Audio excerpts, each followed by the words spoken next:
All right, yo, what is good, everybody on YouTube? I am Lace Blueprint. Welcome back to yet another video, man. If you are new to this channel, please hit that like button, subscribe button, and make sure you smash the notification bell to stay tuned to each and every new video that I do drop. Now, I know you see the title, I know you see the thumbnail. You came here for one reason and one reason only. Now, enough of all the talking. This shoe needs no introduction, but I'm gonna give it one anyway. So without further ado, let's get into today's review of the Air Jordan 1 Lost and Found.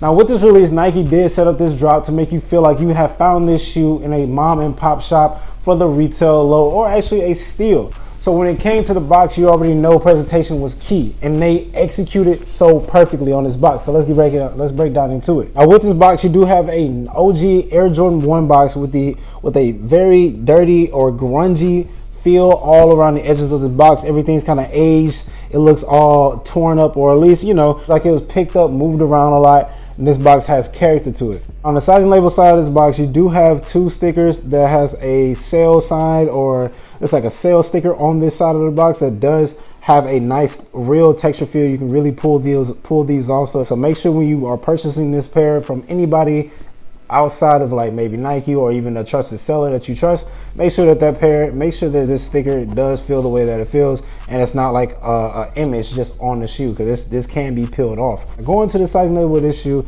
it does read Air Jordan 1 Retro High OG, and it is a size 9. It's not a personal pair. Now when you open up the box, you are greeted with a receipt from where the shoe was purchased, which was from Sandy Bros Sport Depot. Now what you're looking for here is you want to look at the font style and how thin this fonts are for both Paul and Leah's name, and also even the Sandy Bros logo.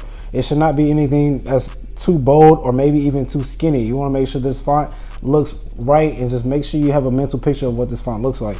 Now the lid is stamped and is orange stamp, so make sure you're looking for that as well.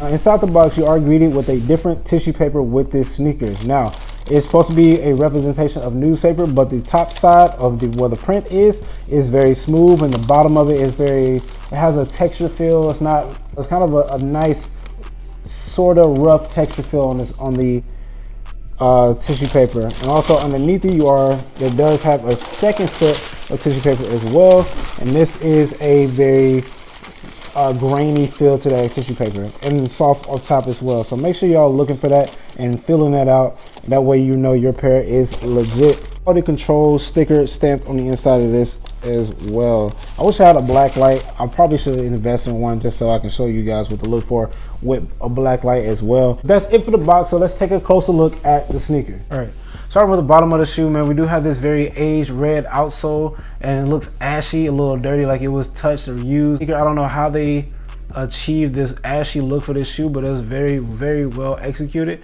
Checking out the stars on the toe box as well. All the stars are there. Boom. All right, moving up to the midsole, you do have this slightly yellowed midsole and give it that aged look. Now moving up on the upper of the sneaker, you do have that classic Chicago colorway, but this time it's with a twist.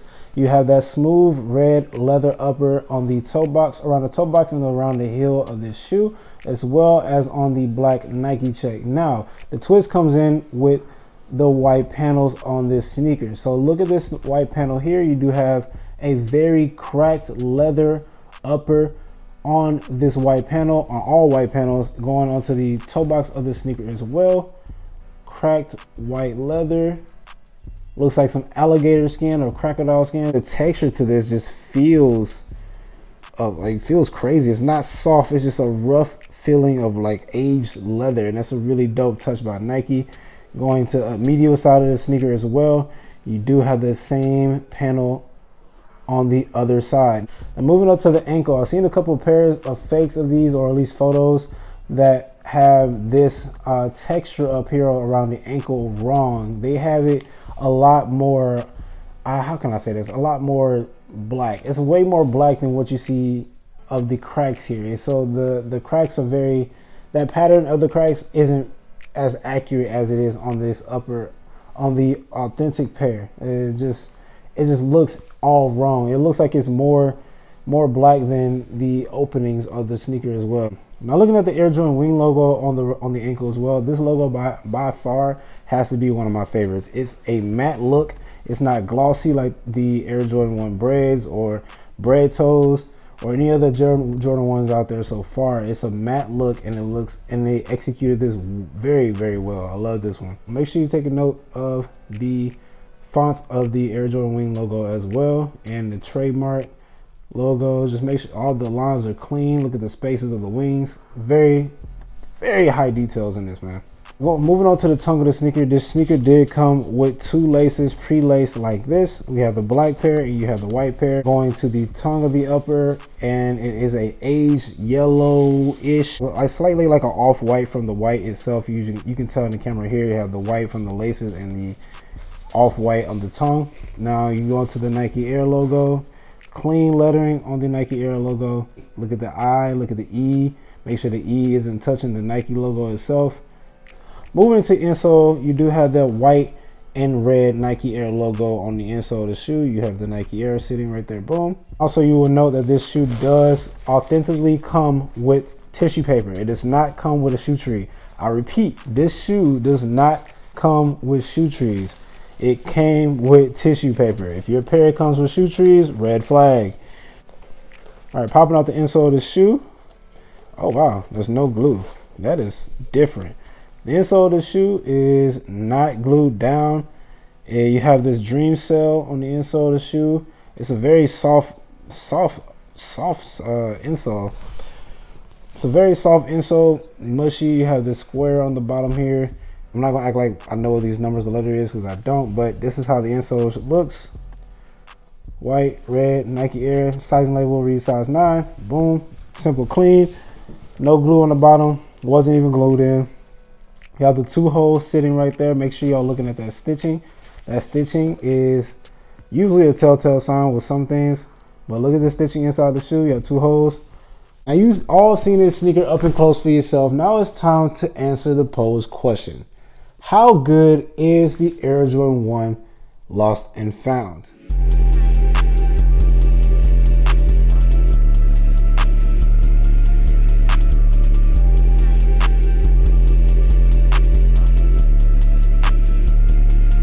Now, personally, I think when it came to storytelling for this sneaker, and also how Nike presented it, and even the presentation of this box and how well executed this shoe looks to the actual shoe that was found, or actual shoe they ran off of, and how they gave the shoe character with the age cracked upper and with the OG feel of the Chicago colorway, and even the small little touches with the outsole. This shoe is a very well executed sneaker, and I personally love how this shoe came out. Now, is this sneaker worth $400 retail? That's completely up to you. Honestly, you see how this shoe is. You see how good this quality of this sneaker is. I have no glue stains. I know a lot of people have been horror stories of getting mold on the uppers of this sneaker, but my shoe came out very, very good. This shoe, it came out perfect. I have no complaints for this sneaker. I have no complaints for this sneaker.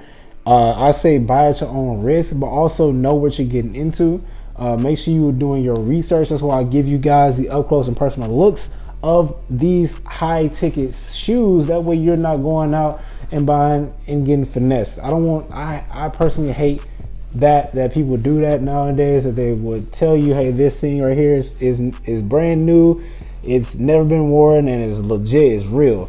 But when it's not, they lie to your face. And when the price seems too good to be true, best believe that it is too good to be true. So make sure you're doing your research. Make sure you're looking very close of how this sneaker is built and looks like.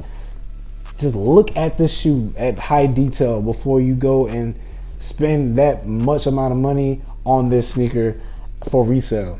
And so once again, this shoe, if you're looking to pay resale for this shoe, that's completely up to you. Now, I do personally think that saving your bread is also a good idea. You don't have to just spend your last to just get a shoe to stay on top of, to stay with the times, or just keep up with the Joneses, man. But this shoe is definitely a very well executed sneaker. I personally love how it looks. I need a personal pair for my own so I can add to the collection. But this shoe is a very, very, very good shoe.